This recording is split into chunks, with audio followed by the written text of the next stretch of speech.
Welcome back to the deep dive. Today, we're getting into something really interesting. We're looking at history, national identity even, all through a pot of stew. We're diving into the story of Hungarian goulash, or Gulyás. And based on the sources we've looked at, this isn't just food. It's more like a cultural story, wouldn't you say? Yeah. A recipe that's become a symbol for a whole nation. Exactly. That's really the heart of this deep dive. We've got historical texts, culinary guides, sources that show us why goulash means so much in Hungary. It's not just any dish. It really seems to embody their history, their traditions, their resilience almost. Okay, so let's dig in. And we need to start way, way back. 9th century, Carpathian Basin. This is long before modern Hungary, obviously. And long before paprika, which is key. It started with nomadic cattle herders. Practical people, always moving. They needed something simple, filling. And the name itself tells that story, which is fascinating. Gulyás. It literally means herdsman. It comes from Guria, which is herd of cattle. So the dish is named right after the people who created it. It anchors it immediately. That's incredible. The name itself is like the first clue. So these herdsmen moving across the plains, how did they actually cook this? Out in the open? Well, it was all about using what they had. So meat, beef, sometimes mutton, whatever was available. Tough cuts, usually. And then just water, onions, salt. Really basic. And the key piece of equipment was a bogrács, those big cast iron cauldrons. Right, hung over an open fire. You still see them used sometimes. That image is so strong. It is. It's inherently rustic. And that slow cooking, well, it wasn't really a choice. With those tough cuts of meat, cooking it slowly over the fire was the only way to make it tender. So you ended up with this thick, very meaty stew.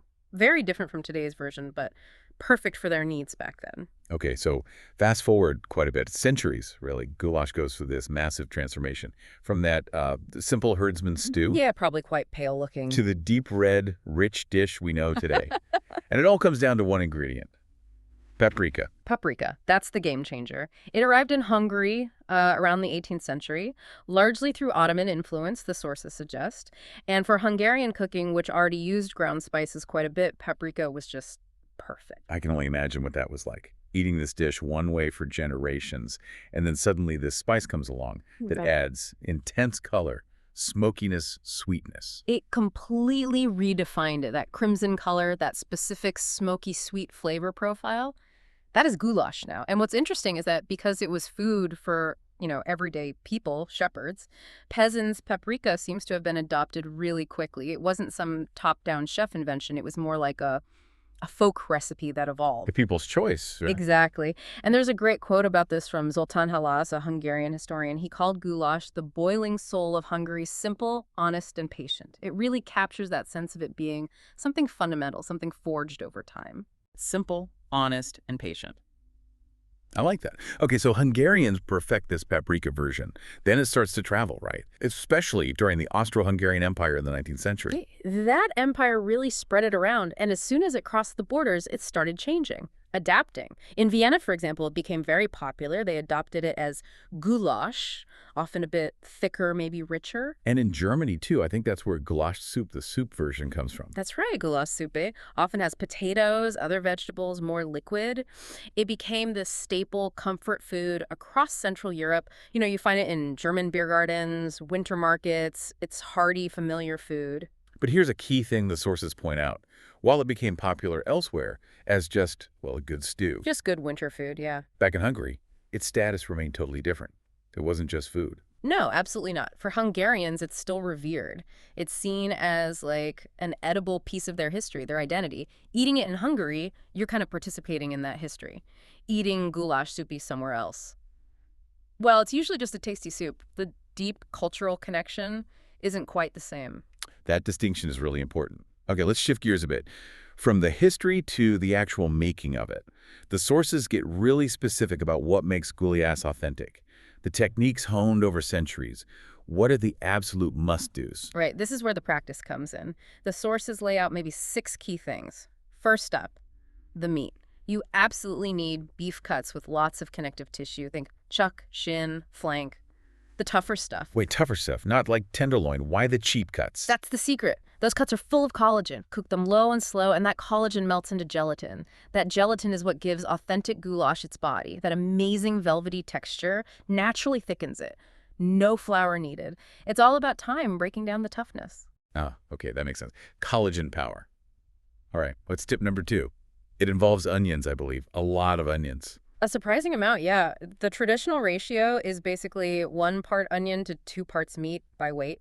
And initially you think, wow, that's going to taste only of onion. Right, it sounds overpowering. But again, it's patience. You cook those onions down slowly for a long time, and they just melt. They completely break down. They become part of the base, adding sweetness and richness, thickening the sauce. You don't even see them in the end. Okay, melted onions. Got it. Then comes the star, paprika. And not just any paprika. No, it has to be good quality Hungarian sweet paprika, and how you add it is maybe the single most critical technique. The sources are emphatic. Add the paprika off the heat. Off to heat. Explain that. Why is that so crucial? Seems like a small detail.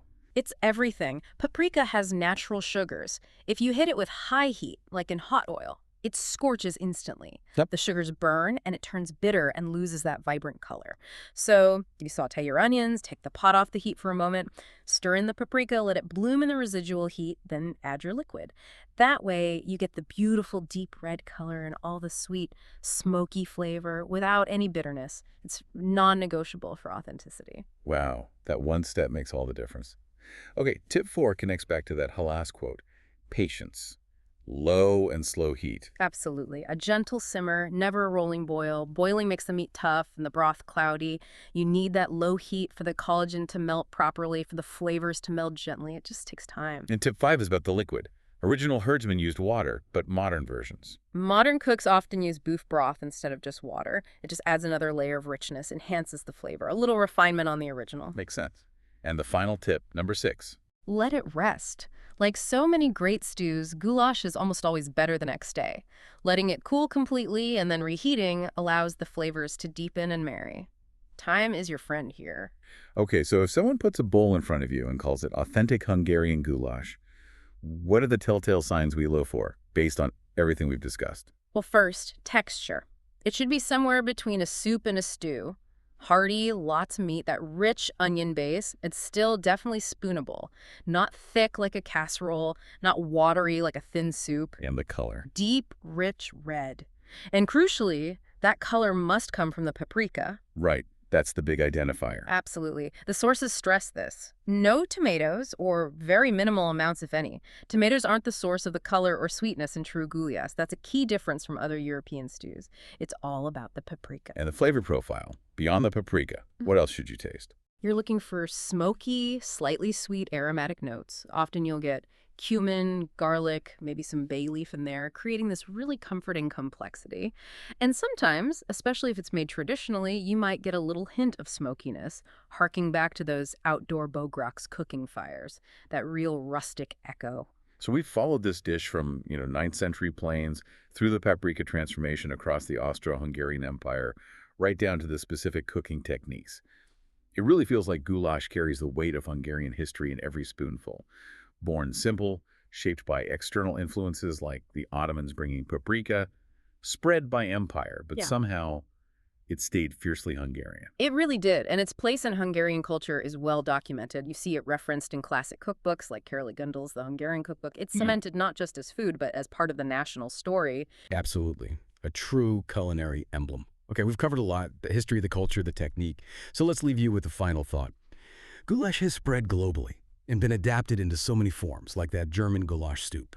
Where do you draw the line? When does a national icon become just a general comfort food? And considering how much emphasis is placed on those very specific techniques, like adding paprika off the heat, does the method ultimately define authenticity more than just where it's made? Something to think about.